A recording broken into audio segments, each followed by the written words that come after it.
One of the most basic needs of human beings is to have food. And most importantly for our development as people, we need nutritious food.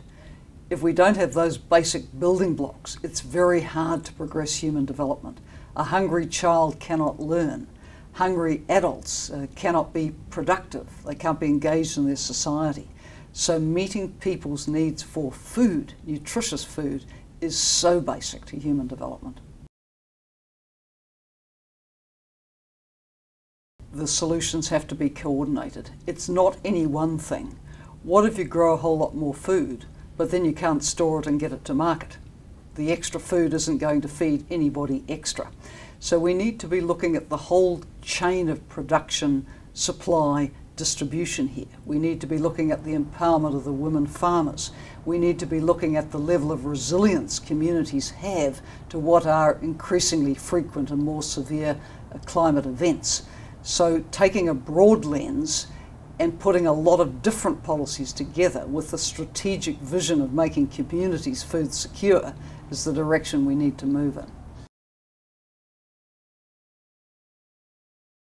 One of the elements of providing food security and resilience right through any adverse event is a social protection approach. It could be based on microinsurance, it could be based on cash for work or food for work schemes kicking in.